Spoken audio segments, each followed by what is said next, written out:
आपल्यासोबत स्वतः phone line वरून शंभूराज देसाई हे जोडले गेलेले आहेत। देसाईजी, काही वेळापूर्वी आम्ही सुषमा अंधारे असतील, रवींद्र धंगेकर असतील यांच्यासोबत बातचीत केली। थेट तुमच्यावर आरोप केले जात आहेत आणि पुण्याची वाटचाल उडता पंजाबच्या दिशेने होताना दिसते। आपली काय पहिली प्रतिक्रिया आहे?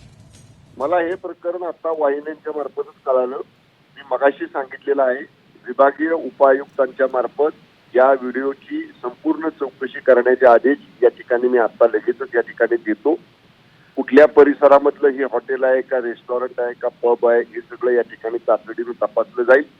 त्या विभागातला क्षेत्रीय अधिकारी आमचा तिथं नियमित राऊंडला गेला होता का नाही, राऊंड त्याचा किंवा त्याचं जे सरप्राईज चेकिंग असते त्या सरप्राईज चेकिंगच्या दरम्यान त्याला ह्या गोष्टी का आढळून आल्या नाहीत, या सगळ्या गोष्टी, कारण मागं जे गेल्या महिन्यामध्ये अगरवाल प्रकरण पुण्यामध्ये घडलं त्यानंतर आपण जवळपास 49 रेस्टॉरंट पब बारवरती पुण्यामध्ये कारवाई केलेली आहे।